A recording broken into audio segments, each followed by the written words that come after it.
Hey, Nick Kenny here, mental fitness speaker and coach. In this video, I'm going to share with you some tools and strategies that you can use if you have an ADHD diagnosis or if you think you do. Research shows that medication definitely does help, but it's only one small piece to the puzzle. And there's a whole bunch of other tools and strategies that go around that. So the first thing is to accept that this thing is real and it's got really powerful consequences. I spent like 20 years pretending it wasn't a part of me, right? I got diagnosed when I was really young, and I didn't want to accept that I was like broken. I didn't want to accept the label, and I caused a lot of strife for myself and the people around me. 34 years of age, I picked up this book called Scattered Minds by Gabor Mate. Brilliant book. And I remember reading it. It's about ADHD, right? I remember reading it and I'm like, whoa, okay, they could have written this about my life. I needed to accept what I was working with here. So I spoke to a psychiatrist, I spoke to a psychologist, I spoke to a great ADHD coach named Richard Peard, and learned a whole bunch of things that I could use to manage my life. And the results are massive. I still mess up from time to time, like we all do, but the difference between where I was and where I am now is huge. Life's a lot more manageable. My days are a lot more productive. So the first thing is just accept who you are and what you're working with. The second thing is to get yourself a good daily planner. This thing's a game changer.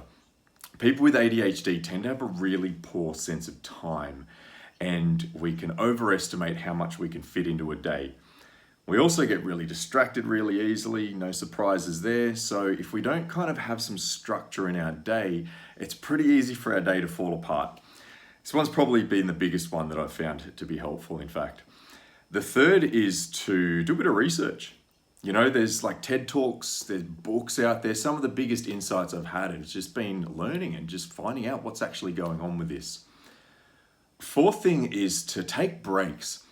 People with ADHD tend to get into this thing called hyperfocus, where we get involved in one thing and we just roll with it for like hours or days or weeks on end. And it's like we think we're making all this progress, and we are in that little area, but like everything else kind of falls by the wayside, and it can be hard to switch tasks.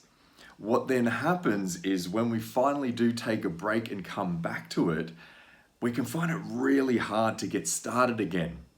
Right? Think of it kind of like running a marathon, and you sprint at the start, and like you look behind and you're like, well, I'm killing it, right?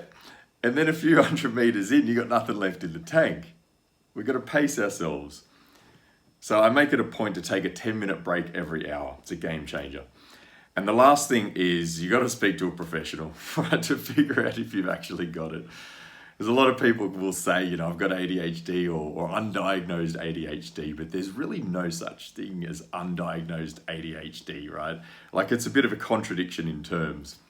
A lot of people might just think that because look at the world we live in, right? There's smartphones, there's, video games, there's, social media, there's bald dudes on YouTube who think they've got life figured out. There's distractions everywhere. And people can just assume that that's what they're dealing with. But you got to speak to a professional to find out if you've actually got it. So those are 5 tips, man. Acceptance, do a bit of research, find a good daily planner, take breaks, and speak to a professional. If you like what you've seen, like it, comment, share it. Good to see you.